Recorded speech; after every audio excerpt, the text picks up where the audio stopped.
Lebih dari 50 tahun yang lalu, om saya, saudara adik papa saya, pindah ke China. Mungkin sekitar tahun 1966 begitu. Karena kebijakan politik pada masa itu di Indonesia. Dan puluhan tahun kami tidak pernah ada hubungan karena pada masa itu komunikasi sulit, sehingga keluarga besar di Indonesia hanya tahu samar-samar bahwa om saya ini sudah menikah, sudah punya 2 anak, bahkan juga punya cucu. Karena dia dan keluarga tinggal di sebuah negara komunis yang keras dan ketat, maka dia tidak pernah mendengar tentang Injil. Ia dan keluarga tidak pernah mendengar tentang kisah Tuhan Yesus. Dan ketika negara China itu mulai terbuka, om saya mendapat kesempatan berkunjung ke Indonesia, ketemu dengan saudara-saudara dan tinggal di rumah kami, di rumah saya, di Jakarta. Dan sebenarnya saya punya banyak kesempatan pada saat itu untuk memperkenalkan Injil kepada mereka, namun karena hati dan pikiran mereka sudah terbentuk oleh paham komunisme,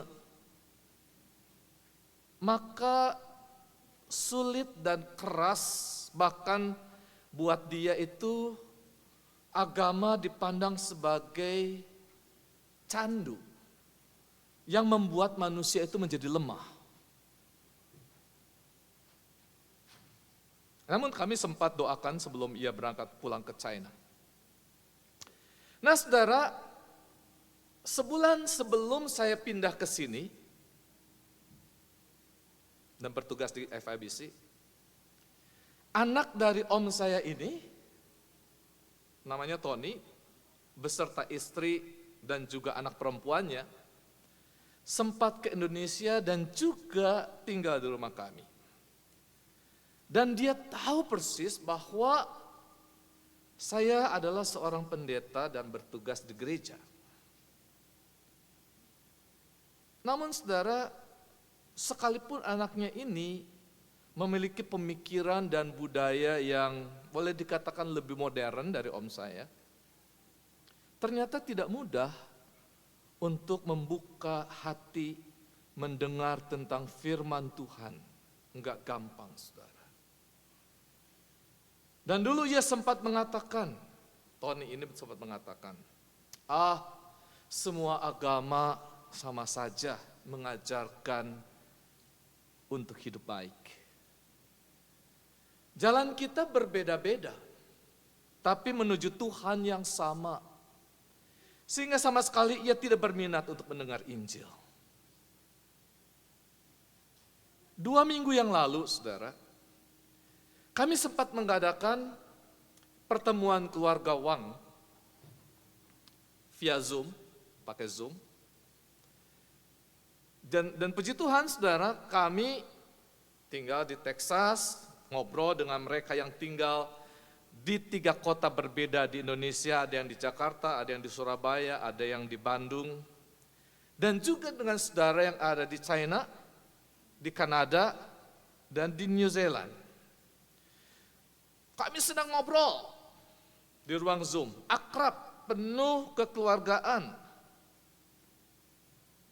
Lalu merencanakan untuk, nanti kita ngobrol lagi ya via Zoom ya, kapan ya? Lalu ada yang mengusulkan, kita ketemu Zoom sama-sama merayakan Natal.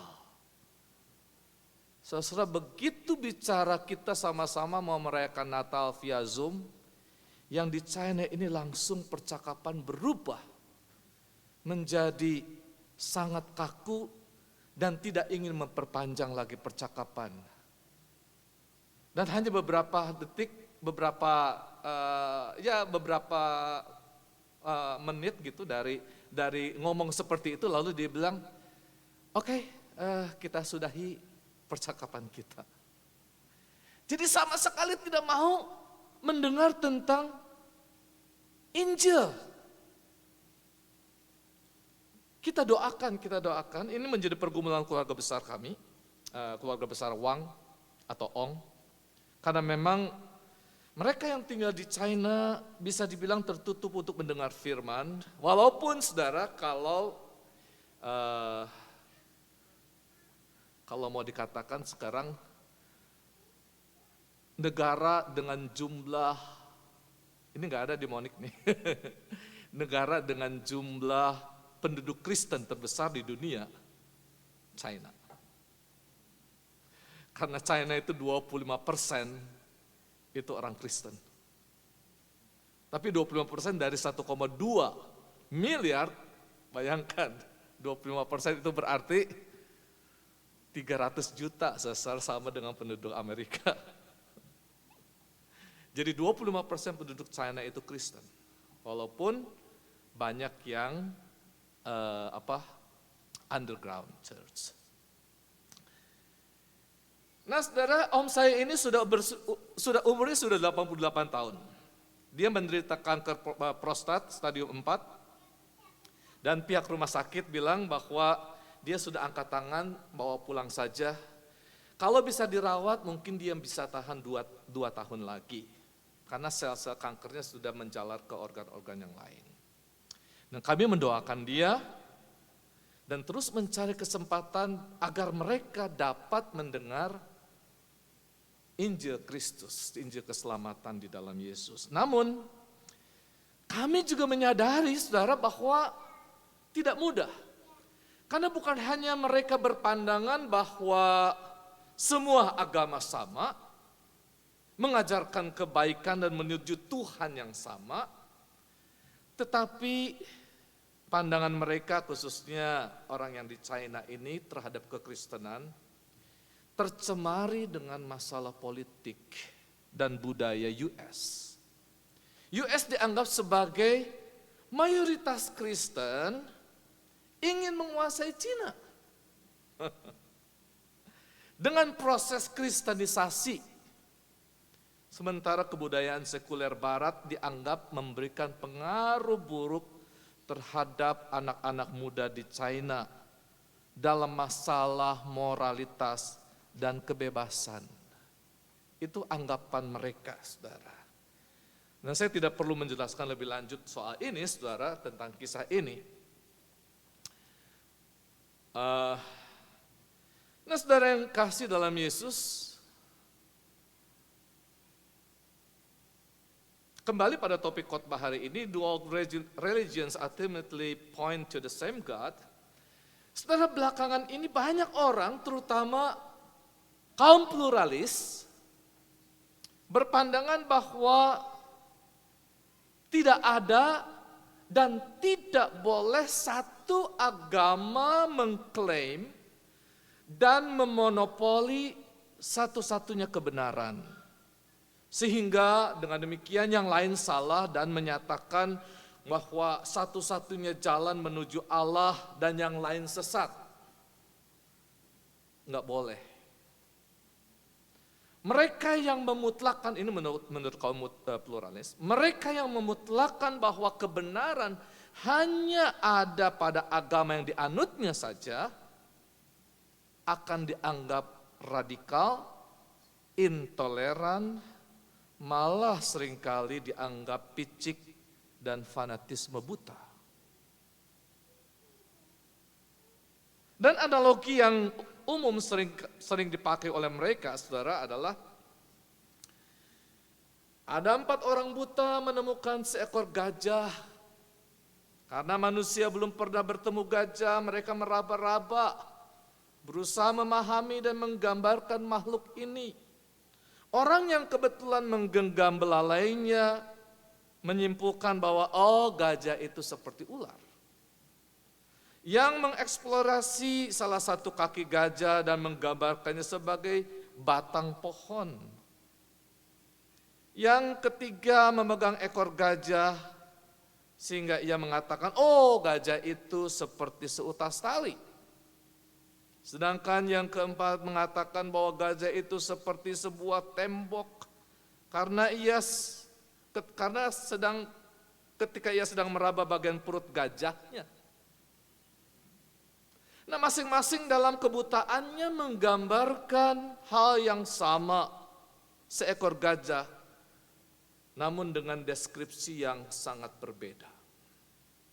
Ini ilustrasi yang biasa dipakai oleh kaum pluralis untuk mengatakan bahwa sebetulnya semua agama mengarah pada Allah yang sama. Kira-kira menurut saudara, apakah benar demikian?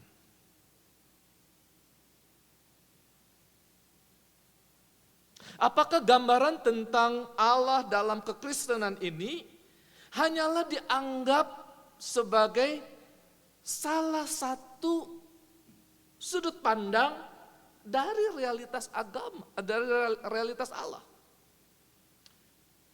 Apakah jika kita berpegang teguh kepada iman percaya kita di dalam Yesus Kristus, lantas kita menjadi intoleran dan eksklusif? Bagi saya, saudara, pegangan ajaran harus dipegang teguh secara radikal. Namun, saudara, mengimani secara radikal bukan berarti saya diizinkan untuk memerangi atau menghakimi mereka yang berbeda iman dengan kita. Di sini kita perlu memahami apa makna toleran dan inklusif.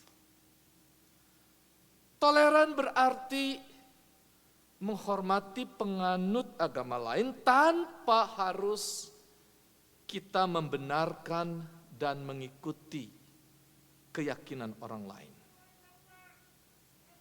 Inklusif berarti saya terbuka untuk bergaul dengan siapapun tanpa kita harus ikut meyakini apa yang diimani agama lain.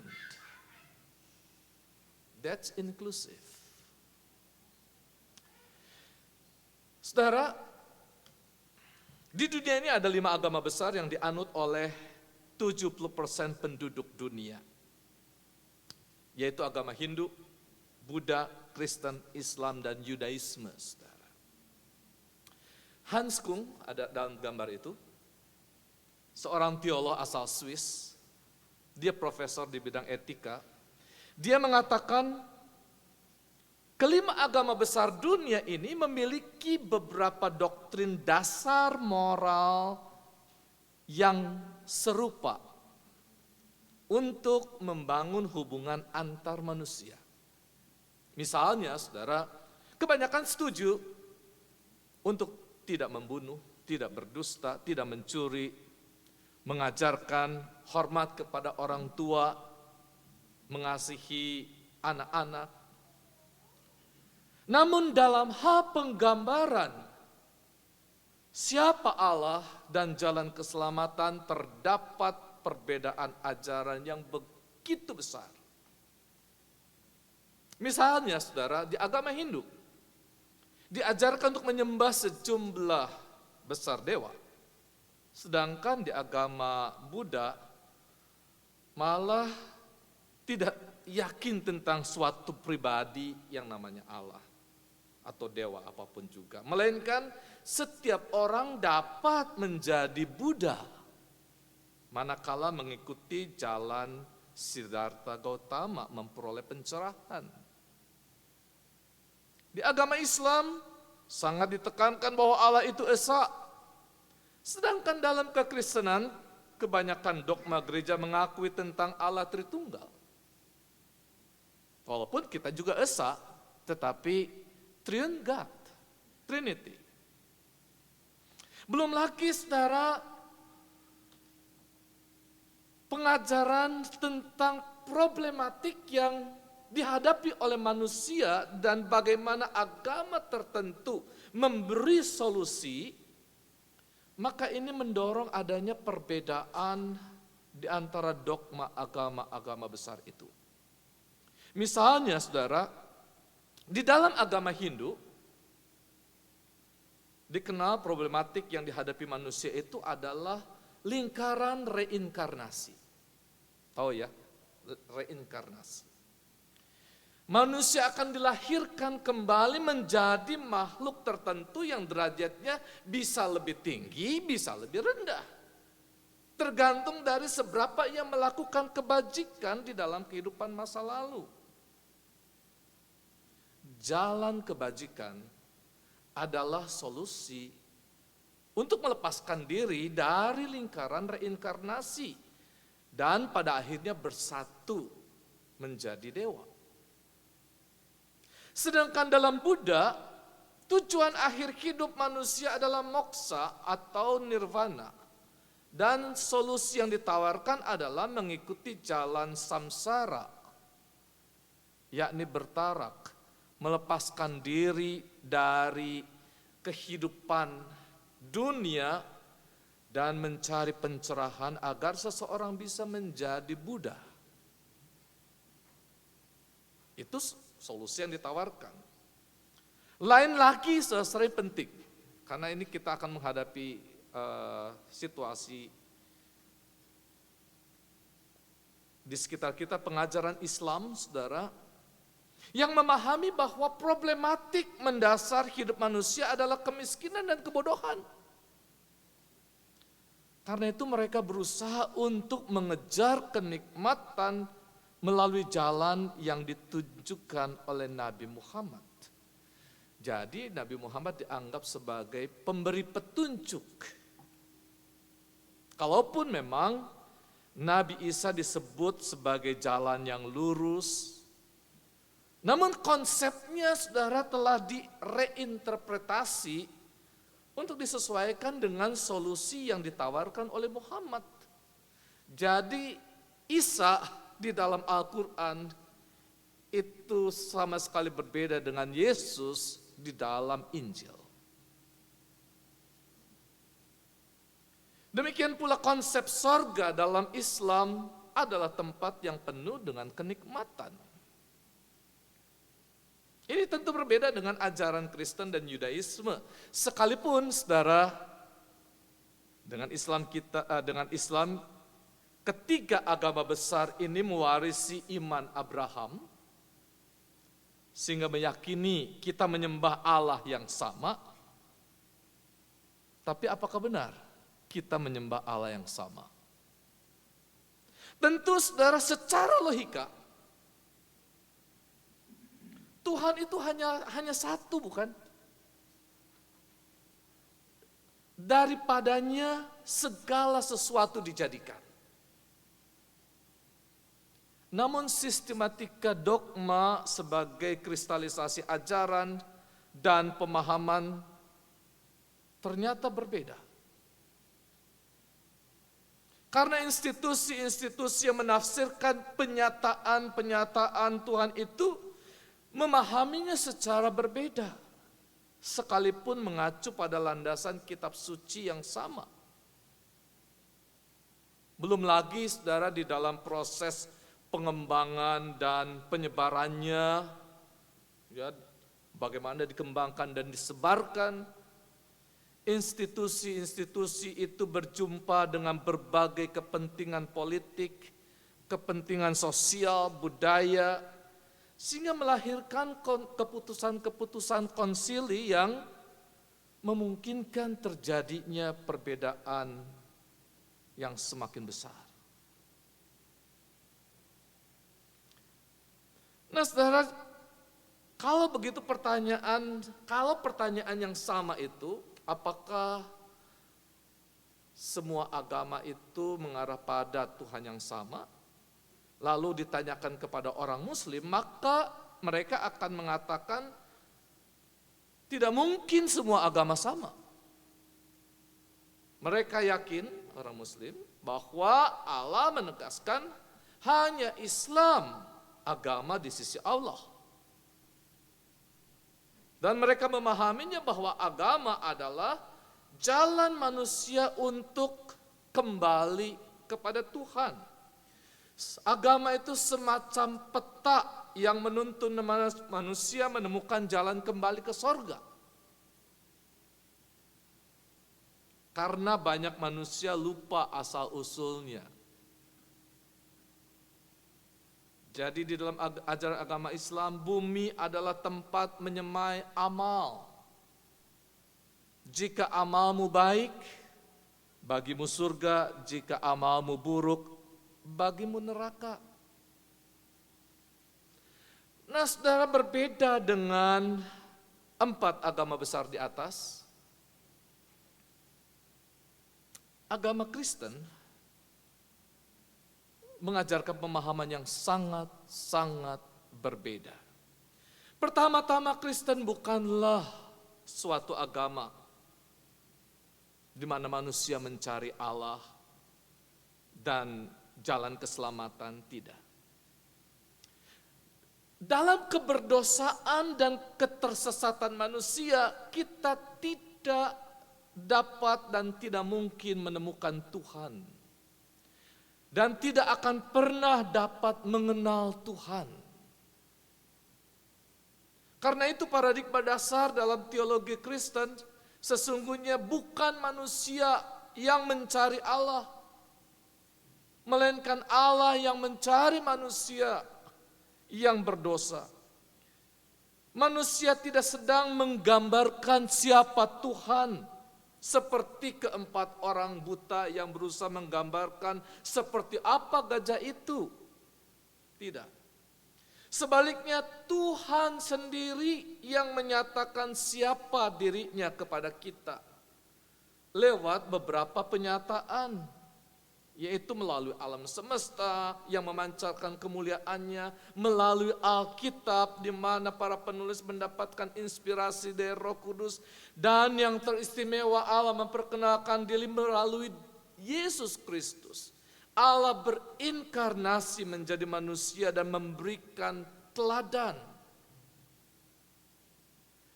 Jadi saudara, sangat berbeda dengan keempat agama besar di atas.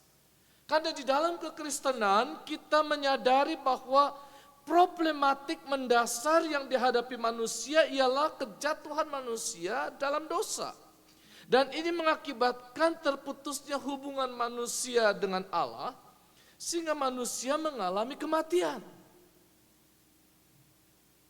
Ketika dosa berkuasa atas diri manusia dan segenap ciptaan, maka kecenderungan manusia adalah melakukan kejahatan yang terus-menerus melawan Tuhan. Karena itu dibutuhkan jalan pendamaian agar manusia tidak dalam keadaan bermusuhan dengan Allah. Maka relasi harus dipulihkan. Dan supaya manusia memperoleh hidup kekal. Inilah yang disebut dengan relasi shalom dengan Allah. Karena itu saudara, ketika pertanyaan ini ditanyakan kepada orang Kristen pun yang menaruh iman kepada Yesus Kristus, maka dengan yakin kita akan mengatakan bahwa satu-satunya jalan keselamatan hanya di dalam Yesus. Dan inilah yang kita imani sesuai dengan apa yang Tuhan Yesus ajarkan dan dicatat di dalam Injil Yohanes 3 ayat 16. Karena begitu besar kasih Allah akan dunia ini sehingga Ia telah mengaruniakan anaknya yang tunggal, supaya setiap orang yang percaya kepadanya tidak binasa, melainkan beroleh hidup yang kekal. Dan di sini saudara sangat jelas dinyatakan tentang siapakah Allah dan bagaimana jalan keselamatan diberikan. Dan pegangan ajaran ini saudara dipertegas kembali di dalam Yohanes 14 ayat 6, di mana Tuhan Yesus mengatakan, "Akulah jalan dan kebenaran dan hidup. Tidak ada seorang pun yang datang kepada Bapa kalau tidak melalui aku." Itu sudah jelas, saudara. Nah, saudara yang dikasihi Tuhan, Hari ini kita membaca dalam surat 1 Yohanes 3 ayat 19 sampai 24. Surat ini ditulis oleh Rasul Yohanes sekitar tahun 90-an Masehi untuk memerangi ajaran sesat, terutama Gnostik yang kita sudah pelajari juga beberapa waktu lalu, yang mengarah pada sikap immoral, legalistik, asketisme, dan penolakan terutama terhadap Allah yang berinkarnasi menjadi manusia di dalam diri Yesus Kristus, yang hadir dan berkarya dalam sejarah manusia, dan yang puncaknya adalah dalam karya keselamatannya di atas kayu salib menebus dosa manusia. Itu ditolak oleh Gnostik. Dan surat Yohanes ini hendak menegaskan sikap iman Kristen. Nah, saudara, inti dari perikop yang kita baca hari ini adalah seruan dari Yohanes dalam ayat 23 ini, saudara-saudara. Yang pertama adalah kita harus percaya kepada Yesus, believe in the name of His Son, Jesus Christ. Jadi inilah dasar iman kita, yang melaluinya kita mengenal siapa Allah menurut ajaran Kristen. Dan yang kedua, saudara, kita dipanggil untuk saling mengasihi, love one another. Saya bacakan lagi, saudara, dalam bahasa Indonesia. Dan inilah perintahnya itu, supaya kita percaya dalam nama Yesus Kristus anaknya. Dan supaya kita saling mengasihi sesuai dengan perintah yang diberikan Kristus kepada kita. Jadi saudara, perintah ini menegaskan kembali pada apa yang telah disampaikan di dalam Injil Yohanes tentang jalan keselamatan yang satu-satunya di dalam Yesus Kristus. Percaya akan nama Yesus Kristus. Bukan sekedar nama Yesus, karena ada juga sih orang, saudara, yang memakai nama Yesus atau Jeswa. Tetapi ayat ini menegaskan Yesus anak Allah. Jadi ini menunjuk pada keyakinan kepada Allah yang berinkarnasi di dalam diri Yesus Kristus. Dan kepadanya kita mempercayakan masa depan hidup kita. Tuhan yang telah membayar, menebus dosa kita sehingga kita menjadi miliknya.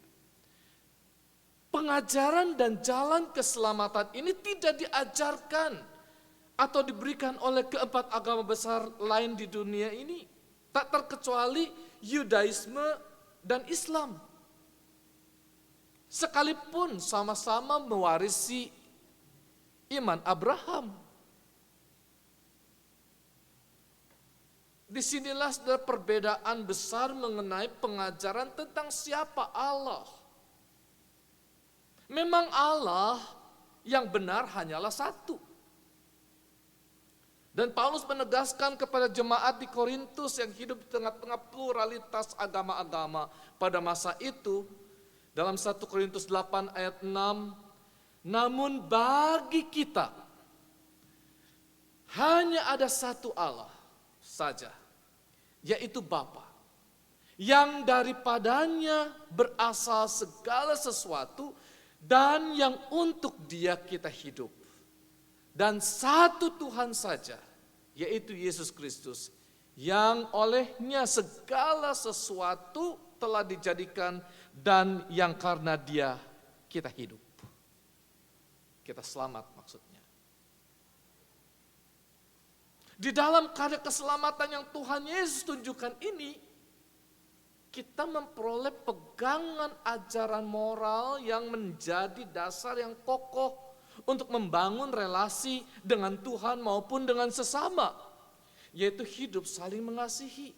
Pertama-tama mengasihi Allah dengan segenap tubuh, roh, dan jiwa, lalu mengasihi sesama manusia seperti mengasihi diri kita sendiri.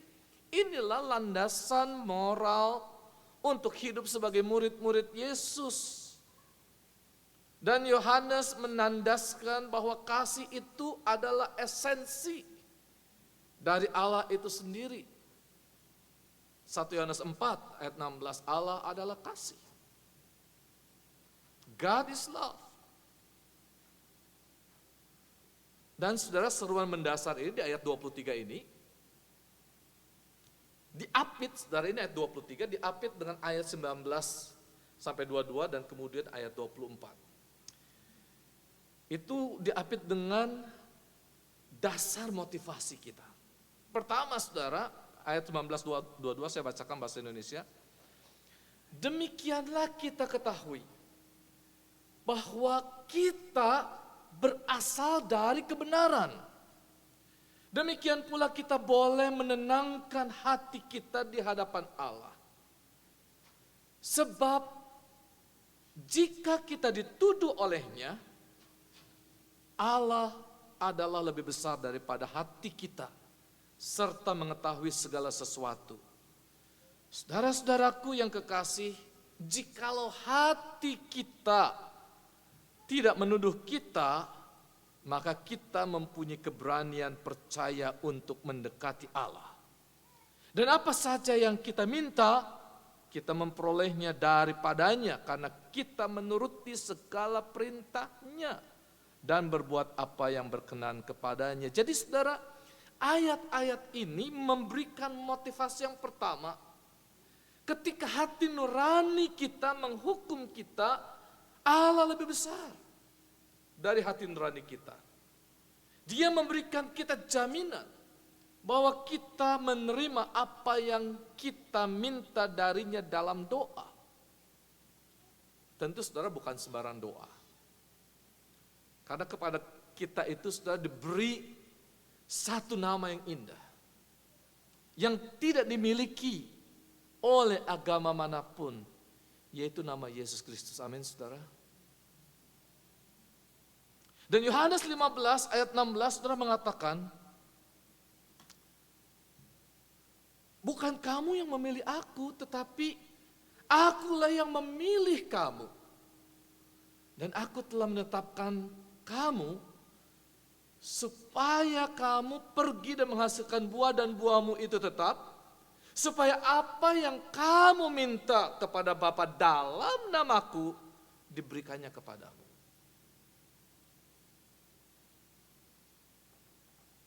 Ini yang Yohanes 15 ayat 16. So let's read it together. Dalam bahasa Inggris, in English. 1, 2, 3. You did not choose me, but I chose you and appointed you so that you might go and bear fruitful fruit that will last, and so that whatever you ask in my name, Father will give you.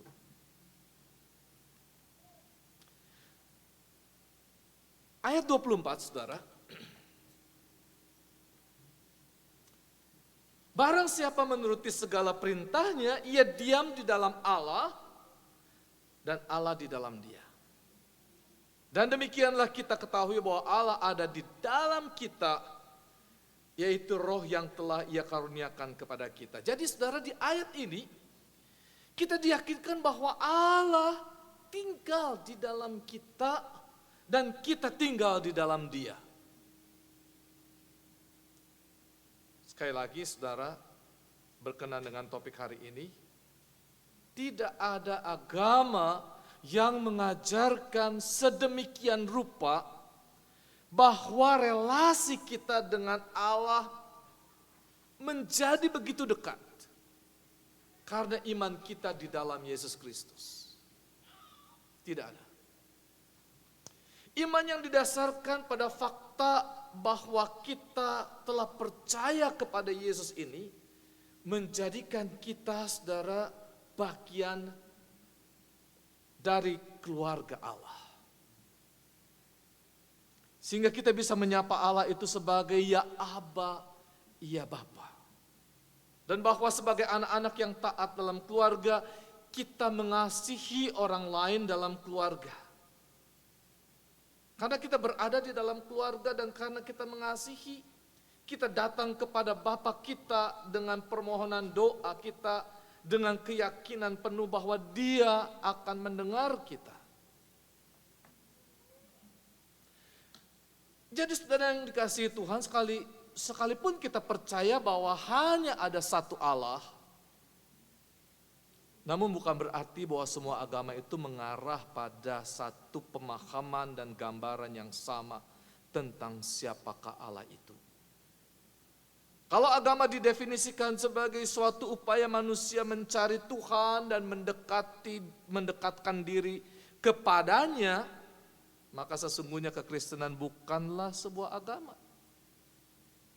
Karena di dalam ajaran Kristen, bukan manusia yang mencari Allah, melainkan Allah yang memperkenalkan dan menyatakan dirinya kepada manusia yang berdosa, serta memanggil mereka untuk masuk di dalam anugerah keselamatannya. Seperti seorang gembala mencari domba yang hilang. Sesudah itu barulah mereka atau orang-orang yang diselamatkan itu merespon dengan hidup dekat kepada Tuhan dalam kesetiaan dan ketaatan. Karena itu saudara, berikut ini saya ingin menyampaikan beberapa keunikan dalam ajaran iman Kristen, saudara, ini penting. Yang pertama, saudara-saudara, hanya di dalam Alkitab Allah mengungkapkan diri sebagai yang kekal, Sang Pencipta yang menjadikan semesta alam melalui firman-Nya. Itu berbeda saudara dengan beberapa agama lain yang memahami bahwa keberadaan alam semesta sebagai sesuatu yang kekal, dengan Allah-Allah yang menjelma dalam kekuatan-kekuatan alam, yang membentuk alam semesta sebagaimana adanya sekarang. Sedangkan di dalam Alkitab, saudara, kita memahami bahwa Allah, Sang Pencipta, memiliki semua kekuatan di dalam dirinya. Bukan hanya sebagai Sang Pencipta semesta saja, namun juga sebagai Sang Penentu. Siapakah orang-orang yang dipilih, dipanggil, dan diselamatkan.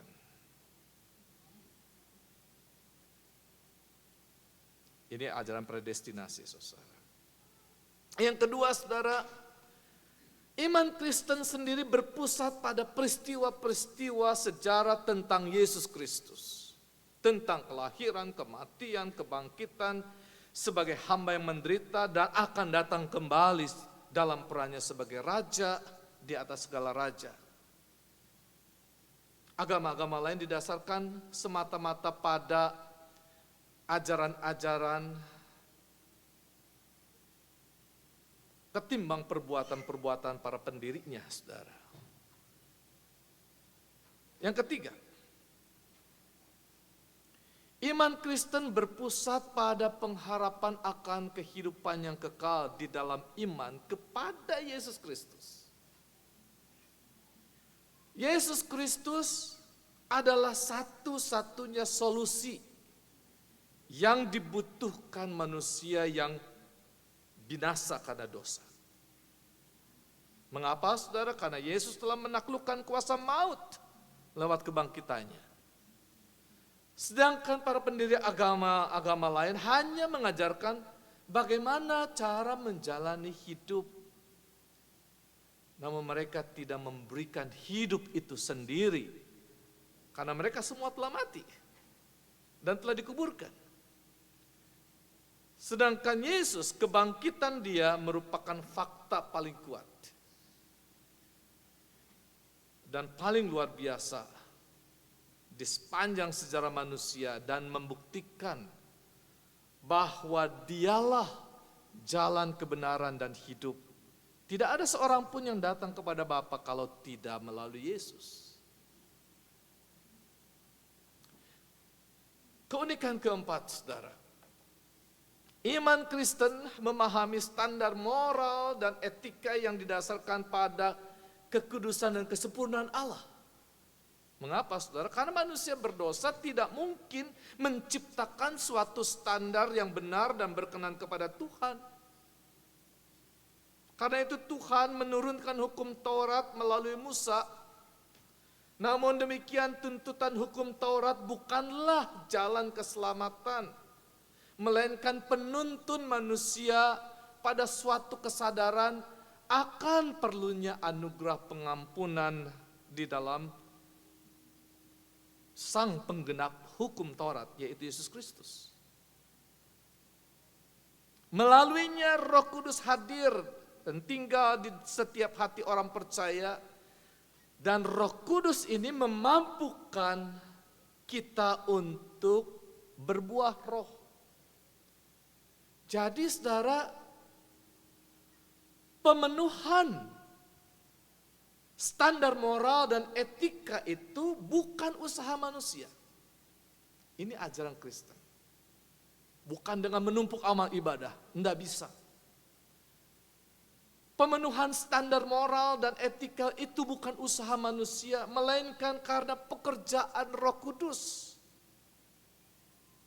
Agama-agama lain pada dasarnya memiliki aturan-aturan ibadah tertentu, perintah-perintah dan larangan dan berbagai prinsip dasar yang harus diikuti, yang mengajarkan bahwa jika seseorang melakukannya maka ia dapat selamat. Itu sistem-sistem yang dibuat manusia, yang menunjukkan bahwa semuanya dilakukan dengan usaha jeripaya manusia itu sendiri. Di dalam kekristenan tidak. Yang kelima, saudara,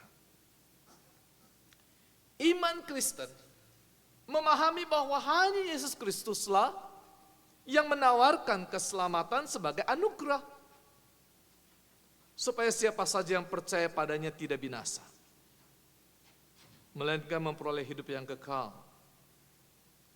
Bagi orang-orang yang sungguh percaya padanya, dia mencurahkan rohnya, Roh Kudus yang memampukan seseorang untuk mengalami transformasi menjadi manusia baru yang hidup berkenan kepada Allah. Dan setiap orang akan dibenarkan di hadapan Allah bukan karena perbuatannya, melainkan karena Kristus hidup di dalam dia.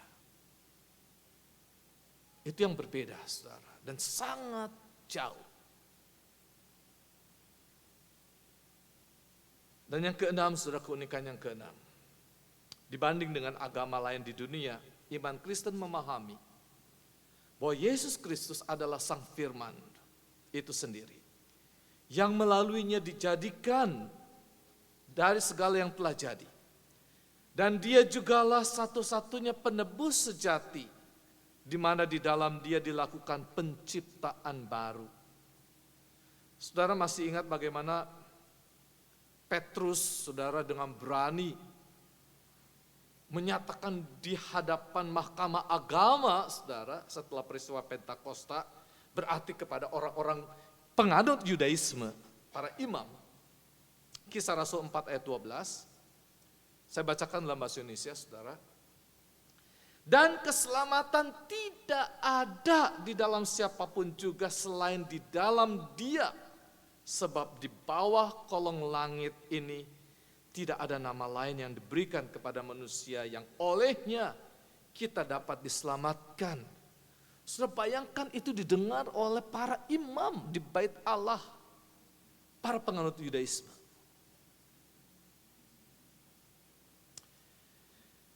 Sebagai kesimpulan dan aplikasi, saudara, jadi secara singkat mungkin agama-agama lain menganggap bahwa semua agama menunjuk pada satu Allah yang sama. Namun demikian ketika kita memperbandingkan sekilas tentang ajaran agama-agama, baik mengenai siapa Tuhan dan bagaimana manusia memperoleh jalan keselamatan, maka sungguh jelas perbedaannya. Sehingga tidak mungkin Allah yang sama menyatakan diri secara berbeda kepada manusia. Dan di atas telah saya jelaskan 6 keunikan pemahaman iman Kristen yang membedakan kekristenan dengan agama-agama lain. Dan keyakinan iman inilah yang membentuk cara pandang atau world view kita tentang kehidupan serta bagaimana kita menjalani hidup ini. Saudara, mulai minggu depan, jadi Oktober 16, saudara, kita akan membahas di dalam topik-topik khotbah kita, sermon kita itu tentang perbedaan pandangan iman kita dengan agama lain dengan lebih detail, maupun beberapa bidat dalam kekristenan, supaya kita bisa memiliki pemahaman yang lebih benar dan alkitabiah dan memperkuat keyakinan kita, saudara. Sebagai aplikasi terhadap pembahasan kita hari ini, saudara, ini adalah conclusion yang saya tadi sudah sampaikan. Aplikasi, saudara. Ada beberapa hal yang ingin saya sarankan bagi kita sekalian. Yang pertama adalah, saudara, sekalipun kita wajib menghormati kepercayaan lain, bukan berarti kita mempercayai dan mengikuti ajaran lain. Contoh sederhana, saudara, ini contoh sederhana saja. Sebagai orang-orang berlatar belakang Tionghoa, saudara, sadar atau tidak sadar, kita seringkali kalau ketemu orang, karena kita orang Tionghoa, lalu kita menanyakan, sio kamu apa sih? Tanpa sadar kita mengaitkan karakter yang diwakili oleh binatang tersebut dan mengenakan pada diri seseorang. Sehingga itu menjadi determinasi yang salah, saudara. Padahal di dalam Kristus kita telah dilahirkan kembali menjadi serupa dengan Dia. Bukan menjadi serupa dengan kuda, atau serupa dengan naga, atau serupa dengan monyet, atau babi, atau sio lainnya, saudara. Tapi kita kan sering begitu. Sio kamu apa sih? Oh, kamu kuda. Oh, kuda tuh tukang lari ya.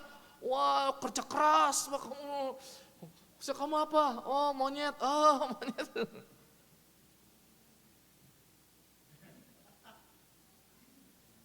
Kok belakangan?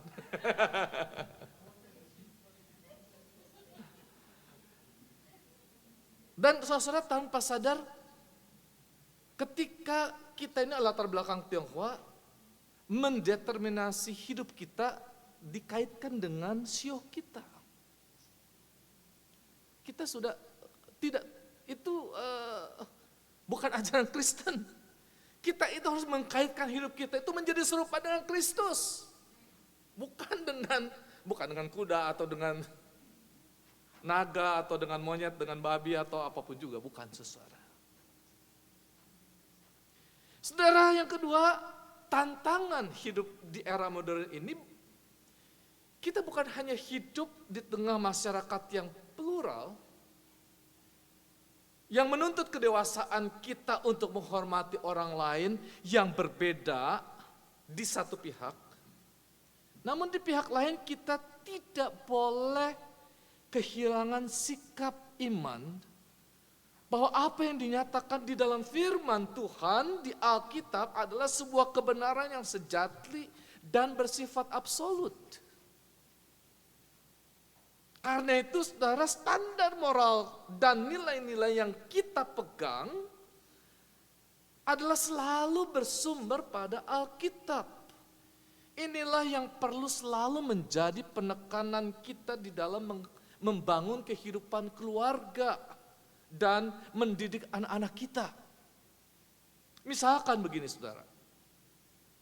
Sebagai orang tua, kita wajib menjelaskan kepada anak-anak kita mengenai pandangan Alkitab mengenai LGBT. Memang kita menghormati mereka dengan keputusan mereka, dengan pandangan mereka yang lain, tetapi bukan berarti bahwa kita setuju dengan mereka. Karena Alkitab ini adalah dasar pegangan hidup kita, dasar moral kita. Dan yang ketiga, saudara, kita percaya bahwa Yesus adalah jalan, kebenaran, dan hidup. Maka sebagai gereja kita harus yakin bahwa kita telah diselamatkan hanya di dalam Yesus Kristus. Jadi ketika ditanya, apa kamu sudah selamat? Saya percaya kepada Yesus dan saya yakin di dalam Dia ada keselamatan dan saya sudah selamat. Karena itu kita dipanggil juga untuk hidup di dalam kasih. Dan salah satu wujud mengasihi sesama manusia adalah memberitakan kabar keselamatan yang telah kita dapatkan di dalam Kristus ini. Terutama saudara kepada orang-orang yang kita kasihi. Supaya dia juga mengalami keselamatan seperti kita. Kalau kita sudah mengatakan, aduh susah, dia sih memang begitu. Nah kalau kita mengatakan, aduh susah, ya kita berhenti untuk melakukannya. Untuk menyampaikan kabar baik itu. Tapi kalau kita berdoa, karena kita mengasihi dia, saya ingin dia juga selamat, kabarkan itu. Nah saudara, saya sedang memikirkan program 2023, untuk bersama dengan Ko Eng Han, mengembangkan sel group, kelompok-kelompok yang lebih kecil. Kalau kita sudah akan menuntaskan small group Bible study di akhir bulan November, kemungkinan di 2023 kita akan bangun kelompok kecil ya. Jadi tidak lagi small group Bible study, tetapi cell group. Seperti apa nanti kita akan bahas itu di dalam kesempatan khusus. Tetapi tujuannya adalah saudara kita lebih kepada semakin berakar, semakin membangun kehidupan spiritual bersama-sama dan saling mendoakan, menguatkan. Dan terutama kita dipakai untuk menjangkau orang-orang di sekitar kita agar lebih mengenal Kristus dan mereka diselamatkan. Kiranya Tuhan menolong kita sekalian. Amin. Let us pray. Lord, your word has been conveyed.